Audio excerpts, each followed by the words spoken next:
Keys jingle in my hand as I stand before the front door of my very first home. Not a rental, not a share house. Mine. All mine. The door swings open with a satisfying creak, and I step inside, breathing in deeply. The scent of fresh paint still hangs in the air, clean and promising. This moment should feel perfect. I've waited 32 years for this. Hello, beautiful, I whisper to the empty foyer, running my fingers along the newly painted wall. That's when I notice something isn't right. My smile falters as I walk further inside, my footsteps echoing on the hardwood floors. The living room comes into view, and I freeze. Where my brand new furniture should be the cream-colored sofa I spent weeks selecting, the glass coffee table, the matching end tables, there's a mismatched collection of garbage. A threadbare couch with stuffing poking through its torn seams, a scarred wooden coffee table covered in rings and scratches, shelves that look like they might collapse if I breathe too hard. I know this furniture. It's Miranda's, my sister's old, filthy cast-offs. What the hell? I mutter, slowly circling the room. The stench hits me, then mildew, something rotting, and the unmistakable tang of dried urine. I cover my mouth and nose with my hand, fighting back a gag. My gaze lands on the only thing in the room that belongs: the high-end smart curtains from Miss 10. Serafina hanging pristinely at the windows, their sleek technology and elegant fabric, a bizarre contrast to the squalor surrounding them. Before I can process what's happening, my phone vibrates in my pocket. A text from Miranda. I open it to find a photo of my two nephews, jumping up and down on my brand new cream-colored sofa, the one that should be here, in my living room. The boys are grinning, sticky hands grabbing at the cushions as they bounce. Below the photo, a message. Thanks, sis. Mom said it was a housewarming gift for me. My old stuff is at your place, but you're so good at decorating, you'll make it look great. My hands shake as I stare at the screen. This can't be real. This can't be happening. But it is. 5 days ago, I made a serious mistake. I announced my housewarming party in the family chat a little too early. I just wanted to make sure everyone could clear their schedules and be there. I was excited to show off the house that was truly mine. I wanted recognition for this achievement, for how much it meant to me. My mother, Linda, had immediately chimed in. Oh, I want to see it before everyone else. Let me come over. Let me be involved. I remember how my heart had warmed at those words. For once, my mother wanted to be part of my life. Not just Miranda's. Mine. Then the furniture company called, confirming delivery for Friday today when I had a crucial meeting I couldn't reschedule. Before I could figure out what to do, my mother's voice cut in. Let me accept it for you. I'll be here Friday morning. The solution seemed perfect. I gave her the spare key, grateful for her sudden interest in my life. Finally, I had thought, my mom actually cares about me. What a joke. I sink down onto the filthy sofa, not caring about the dust that rises around me. I've spent my entire life as the invisible daughter. The family wallet. The one who paid her own way through college while Miranda dropped out. The one who covered Miranda's $1,200 credit card debt, and then the $1,800 one that followed. The one who sends $600 every single month to make sure my nephews have everything they need, while their mother posts vacation photos on social media. My phone buzzes again. Another text from Miranda. The boys love the sofa. It's perfect for our place. Mom said you wouldn't mind. You're so independent. Something inside me, something that's been bending for 32 years, finally snaps. I don't cry. I don't scream. I feel a strange calm wash over me, like ice water in my veins. I look around one more time at the disgusting furniture my mother and sister have dumped in my beautiful new home. I take a deep breath, ignoring the stench. I stand up, brush the dust from my clothes, and grip my car keys so tightly the metal cuts into my palm. My sister's apartment is only a 10-minute drive from here. My mother is probably still there, the two of them laughing about how they've pulled one over on practical, reliable Peyton yet again. My father is likely sitting quietly in the corner, watching it all happen, the way he always does. Not this time. I stride back to my front door, the calm inside me solidifying into something harder, something colder, something that has been waiting for this moment for 32 years. I don't bother locking up. After all, there's nothing worth stealing. I get in my car, start the engine, and head straight for Miranda's apartment. This ends today. Keys still clutched in my white-knuckled grip. I thunder up the stairs to Miranda's second-floor apartment. My breath comes in short, angry bursts as I reach her door. I don't knock. I use my spare key, the one she gave me for emergencies, which, emergencies always just meant her needing me to pick up the kids when she was busy with some trivial nonsense. And I adored the kids too much to ever say no. Well, this definitely qualified as an emergency. The door swings open with such force it bangs against the wall, and I freeze in the doorway. My living room has been transported here, piece by piece. My $13,800 furniture set the cream-colored sofa, glass coffee table, end tables, everything is crammed awkwardly into Miranda's much smaller space. The arrangement is ridiculous. The oversized sectional dominates the room, leaving barely enough space to walk. And there, perched on my sofa like a queen on a throne, sits my mother. Linda Brooks, calm as can be, sipping tea from a china cup. Miranda hovers nearby, her expression shifting from surprise to defiance as she spots me. What the hell is this? I demand, stepping inside and slamming the door behind me. Mom sets her teacup down with exaggerated precision. Peyton, there's no need for that tone. No need? You stole my furniture. My voice rises, and I notice my nephews peeking around the corner from the hallway. We didn't steal anything, Miranda says, folding her arms. Mom said it was a gift. A gift? I never... Peyton, Mom interrupts, her voice taking on that reasonable tone she uses when she's about to say something completely unreasonable. You live alone in that big house. Why do you need such expensive things? Miranda has 2 growing boys. I stare at her, incredulous. Because I bought them. With my money. For my house. You're a decor influencer, Miranda chimes in. Just turn trash into treasure. That's what you do, right? Take my old stuff and make it look amazing for your followers. The audacity nearly knocks me backward. You dumped your filthy, broken furniture in my brand new home. That couch smells like urine. Mom gasps, placing a hand over her heart. Are you saying my grandsons aren't house-trained? They're not animals, Peyton. That's not. You're taking toys away from the kids. Miranda cuts in, her voice rising to a theatrical pitch. They love that sofa. Look how happy they are.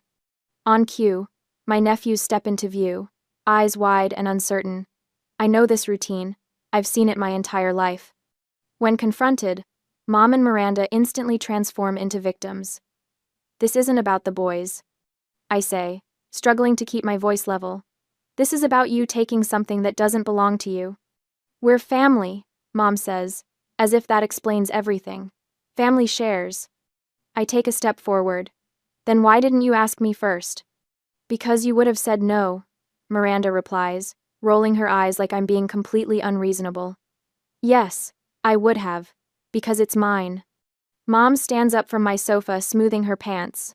Peyton, honestly, this temper tantrum is beneath you. You should just stop. And go home to prepare for your photo shoot with Miss Serafina on Tuesday. Are you really going to miss that big opportunity just to stand here and fight over a sofa? I freeze, her words sinking in slowly, like poison. How do you know about my photo shoot with Serafina? A flicker of something surprise. Guilt crosses her face before she composes herself. You mentioned it. Obviously. No, I didn't. The realization hits me like a punch to the gut. I haven't told anyone except Luna. Not family. Especially not family. The Serafina contract was too important, too precarious. She knew. My mother knew about the promotional photo shoot with Serafina. This wasn't just theft, it was calculated career sabotage. You went through my emails, I say, my voice barely above a whisper. You planned this whole thing. Before she can respond, the boys rush forward and throw themselves against my legs, clinging to me. Auntie, please don't take the sofa, cries the younger one, tears already streaming down his face. We love it. See what you're doing? Miranda hisses. You're upsetting them. For a moment, I feel that familiar pull, the guilt, the obligation. But something has changed inside me.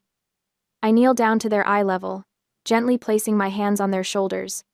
Sweeties, I'm not mad at you. I love you. But this is Auntie's property. Your grandma and mom took it without asking me. You are always welcome in my home, and you can use my things, but not like this. The boys sniff. Usually, I'd cave by now. From the corner of the room, my father finally speaks. I hadn't even noticed him sitting there, silent as always. Miranda, just give your sister her things back. His voice trails off as Mom shoots him a look that could freeze lava. He shrinks back into his corner, defeated. I stand up straight, drawing myself to full height. The clarity is painful, but necessary. My family has been using me for years. My money, my stability, my silence, but not anymore. I'll say it one more time. Pack it up, or you will face the consequences. Miranda steps forward, her expression ugly with contempt. You dare? What are you gonna do? My hand moves to my phone in my pocket. What am I going to do? Indeed. Miranda leans against her kitchen counter, arms crossed, a smug grin spreading across her face. You can't do anything about it, she says, her voice dripping with the confidence of someone who's never faced consequences. My mother nods in agreement, setting her teacup down with a delicate clink. Be reasonable, Peyton. You have that photo shoot with Miss Serafina on Tuesday. You can't possibly let this family matter get out.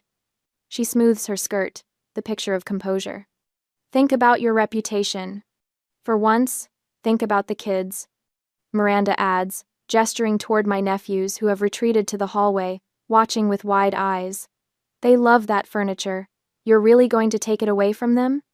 They've done this my entire life, wielded guilt like a weapon, treated my boundaries like suggestions. The emotional blackmail, the threats to my reputation, the children as human shields.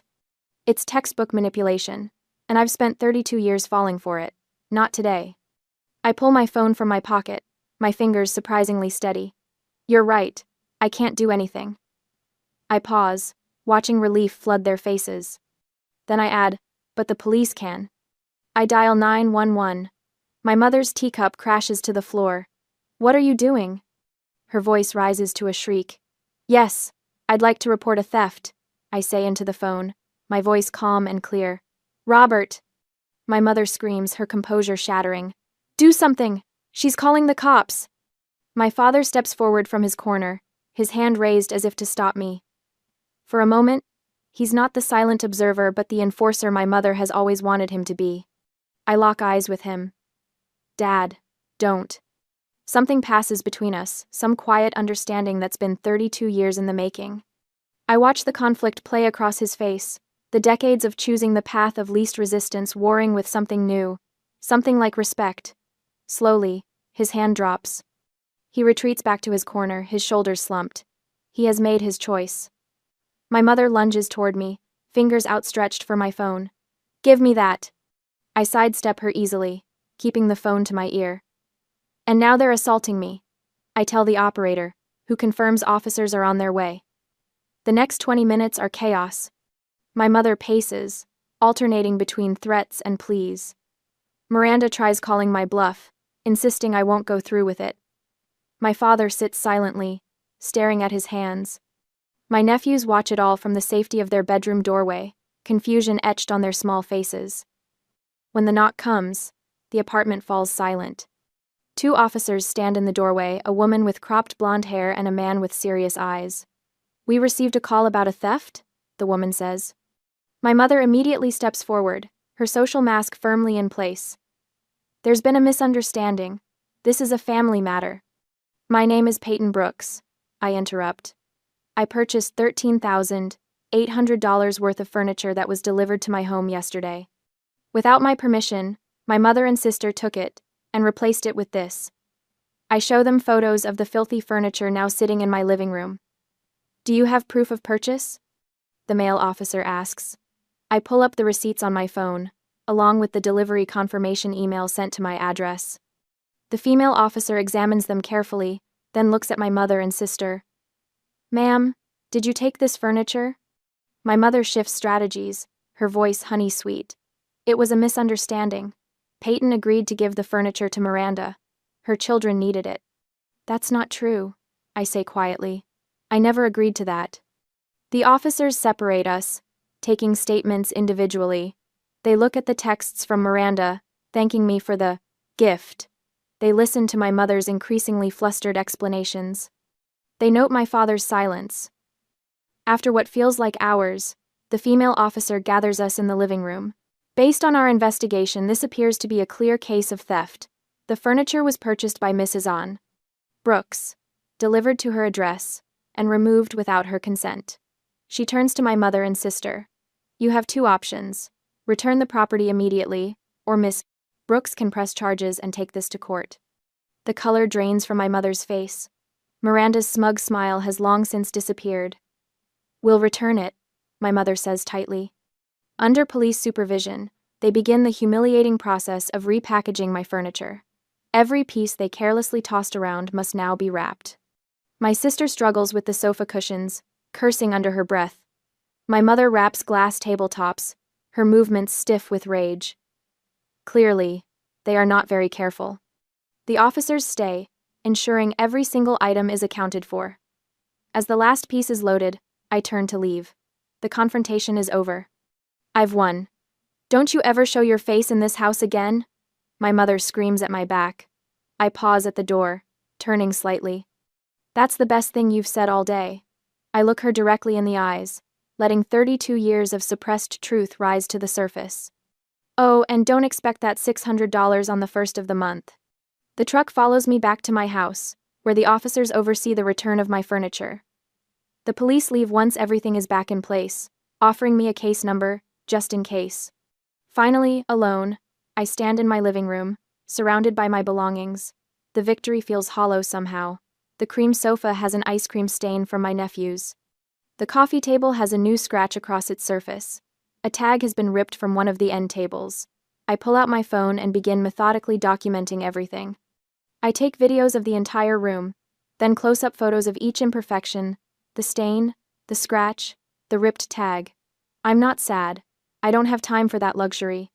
I call an emergency sofa cleaning service, wincing at their weekend premium rate but agreeing immediately. The stain needs to be gone before Tuesday's photo shoot with Miss Serafina. Everything must be perfect. The weekend passes in a blur of preparations. Luna arrives Saturday morning, her arms full of groceries and cleaning supplies. You called the cops on your mom? She says. Not a question but a statement filled with awe. You actually did it. I had to, I reply, arranging throw pillows to hide the slightly darker patch where the stain had been. I'm proud of you, Luna says, helping me center the coffee table. We work together, transforming my house into the showcase it needs to be for Tuesday. By Sunday night, everything looks perfect. I've just stepped out of the shower when I notice my phone blinking with notifications. 3 missed calls from Miss Serafina, and 5 from Luna. My stomach drops as I unlock the screen. There it is, Miranda's newest social media post. A photo of the old, filthy furniture they had dumped at my place, with Miss Serafina's high-end curtains hanging perfectly in the background. She's tagged at Peyton's pics and written, "Visited the expert decorator's new house. Guess this is an influencer's real taste? Trash. Disappointed." I stare at the phone, water dripping from my hair onto the screen. Miranda couldn't steal my furniture, so she's trying to steal my reputation instead. The war has only just begun. My phone won't stop vibrating. 3 messengers from Luna. 23 notifications from Instagram. The comment section explodes beneath it. Some defending me. Others expressing shock and disappointment. The PR crisis is spiraling in real time, right before my eyes. My phone buzzes again. Miss Serafina. I take a deep breath and answer. Miss Serafina, I was just about to call you. Peyton. Her voice is ice.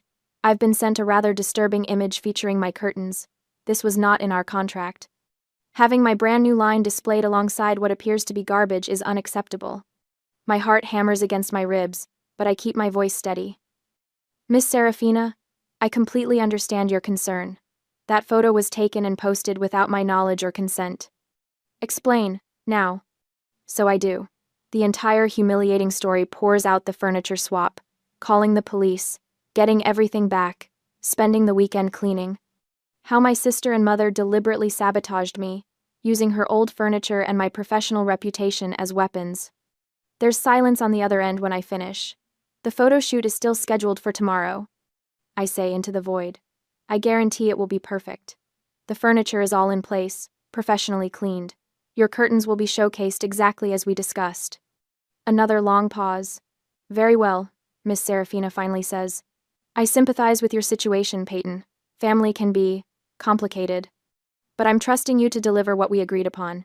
My team will arrive at 9 a.m. sharp. I won't let you down. Thank you for understanding.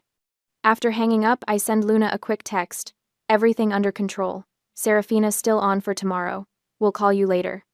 I walk to my desk and open my laptop. A new spreadsheet appears on the screen.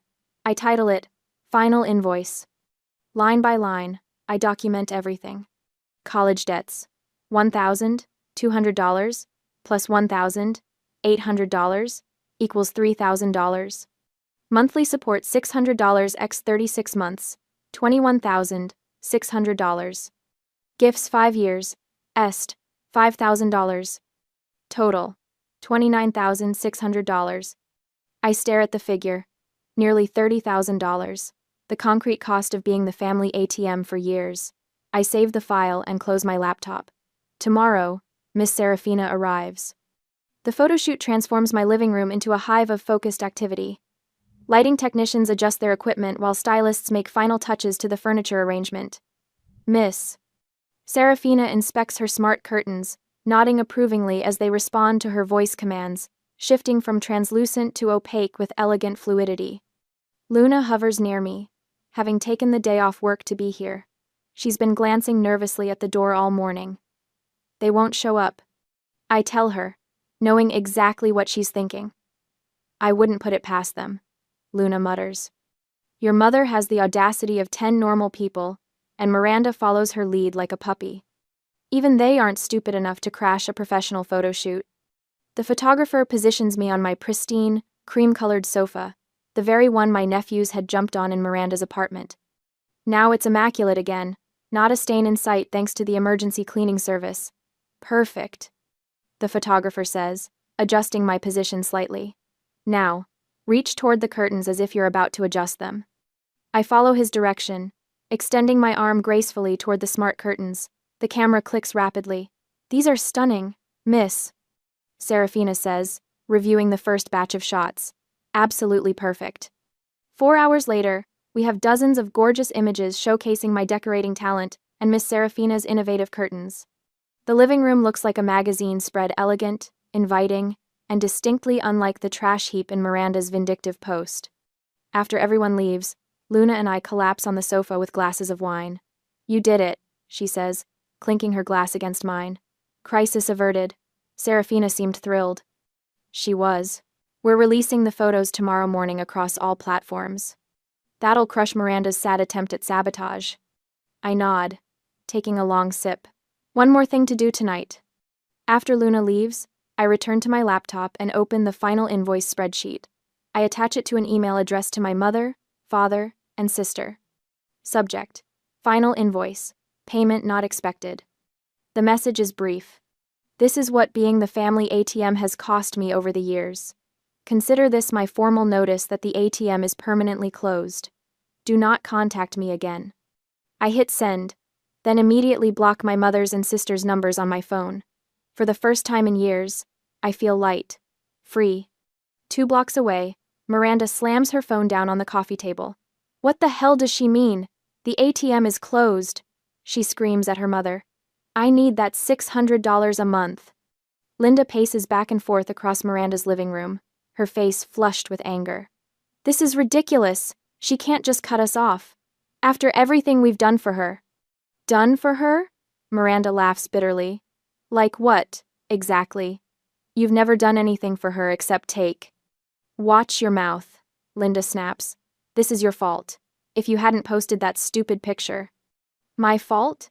It was your idea to switch the furniture, and now she's blocked both our numbers.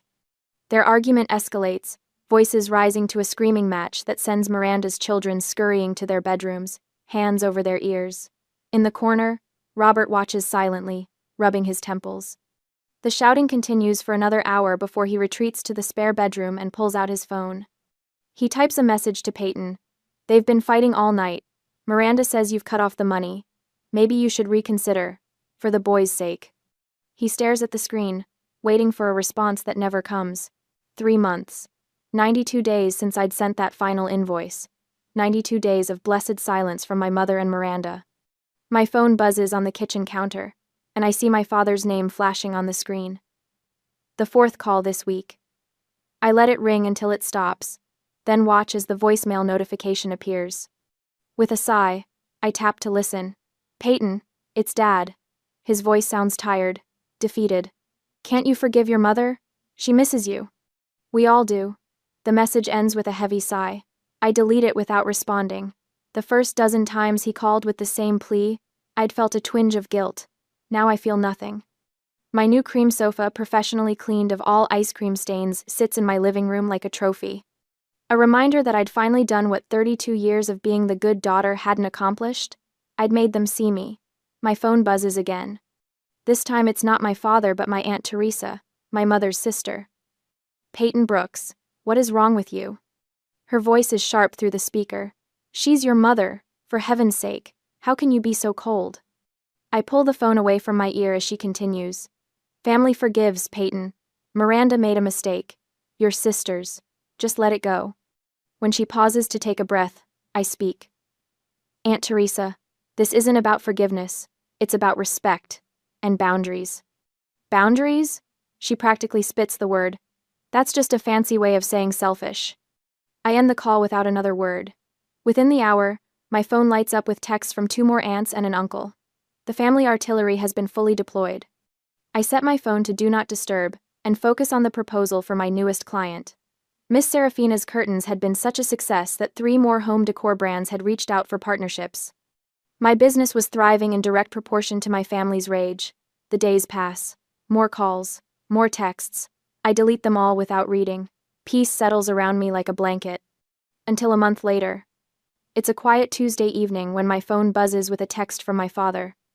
Unlike the others, this one catches my attention because there's an image attached. My nephews, Alex and Jamie, smile up at me from the screen. They're holding a crudely made sign that reads, "We miss you, Auntie P." Their faces are thinner than I remember, their clothes a bit more worn. My father's message reads, "The kids really miss you and want to visit."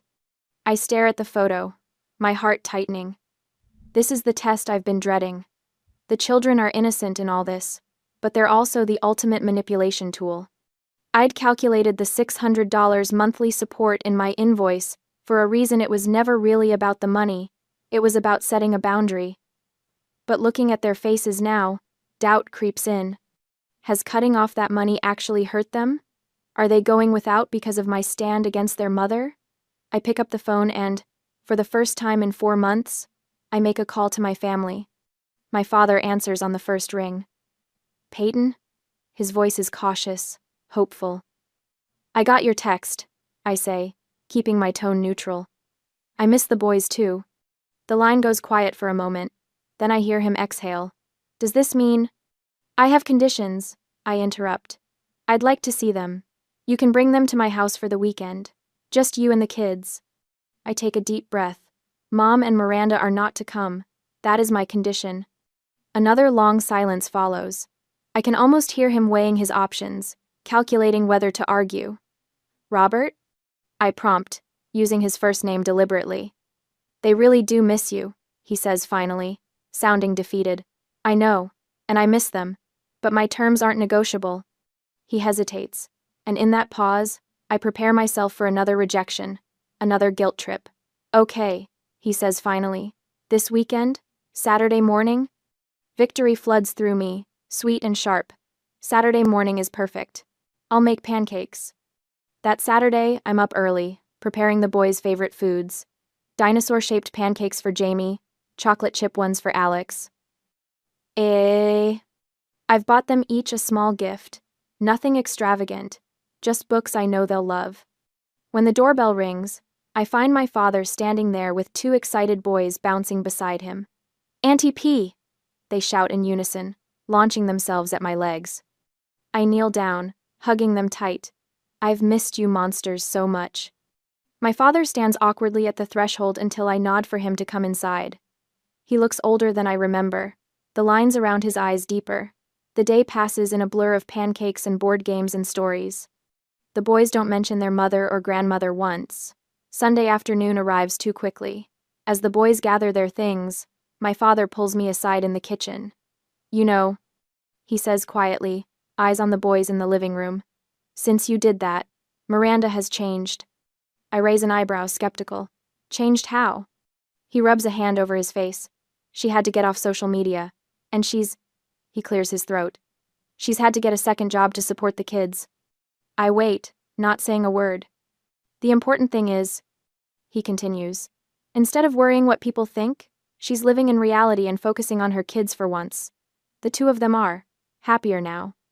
The irony isn't lost on me. My active self-preservation had forced Miranda to become a better mother. And Mom? I ask, unable to help myself. His expression darkens. She doesn't understand. Probably never will. He meets my eyes directly for perhaps the first time in my life. But I do. You were right to do what you did. The admission staggers me.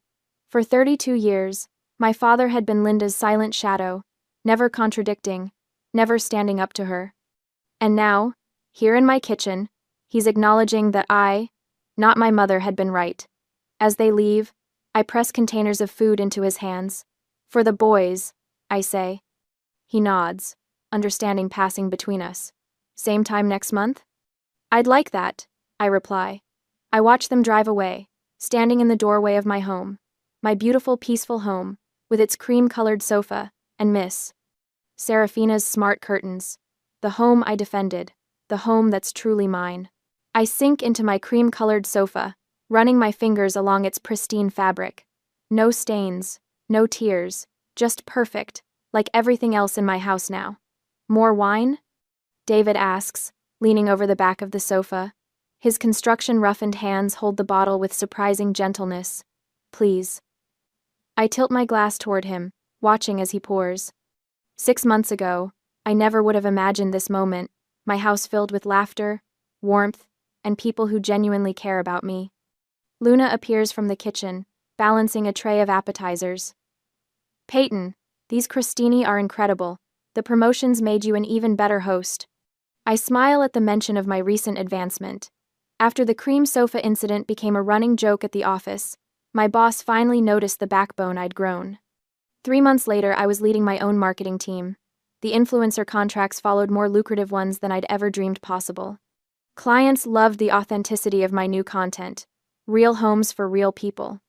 The doorbell chimes. I excuse myself and pad across my perfectly arranged living room to answer it.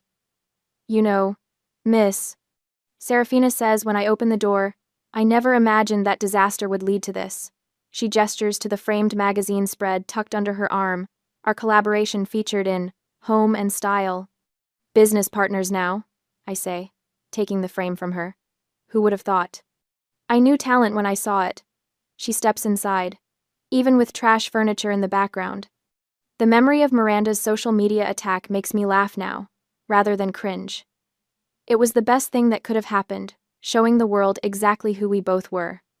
David appears at my side, sliding his arm around my waist. The feeling still surprises me, someone who touches me with respect, who asks before moving my things, who sees my boundaries as strength rather than selfishness. House looks amazing for the official housewarming, he says. The real one, I correct him, remembering how my mother had tried to hijack even that from me. Luna raises her glass. To Peyton's new life. Everyone cheers. The sound fills my chest with warmth, replacing the hollow feeling I'd carried for 32 years. Later, when only Luna, David, and Serafina remain, I find myself back on the cream sofa, the same one that was stolen, stained, and professionally cleaned. What was once evidence of my family's betrayal has transformed into a symbol of my freedom. You know, Luna says, curling up beside me, I've never seen you this happy. I nod, unable to deny it. Turns out, family is not an excuse to abuse, steal from, and manipulate someone. Speaking of family, David says cautiously, how are the nephews? My smile doesn't falter. Dad brought them over last weekend, our monthly visit. We built that ridiculous fort they've been obsessing about. No Miranda, no Linda, no manipulation. Just the boys and the aunt who loves them on my terms. They're good? I answer. Better, actually. Dad says Miranda's second job has given her some perspective. Serafina raises an eyebrow. The famous $600 cutoff. Sometimes the kindest thing you can do for someone is stop enabling them, I say. My phone buzzes. A text from Dad. Boys made you something at school. Can we drop it by tomorrow? I type back. Yes. 2 p.m. works. Just you and them. David notices my expression. Everything okay? Perfect. I reply, and mean it. When everyone has left, David helps me clean up. We move around each other with the comfortable rhythm we've developed over the past 2 months. I've been thinking, he says, stacking the last plate. That vacant lot next to the community center, it would make a great space for a playground. You thinking of designing it? I ask. We could do it together. Your eye for design, my construction knowledge. The we doesn't scare me anymore. Neither does the idea of building something new, something that will last. I look around my beautiful home, truly mine now, filled with new memories that have nothing to do with theft or betrayal, and feel the last piece of my heart unlock. I'd like that. I tell him, I'd like that very much.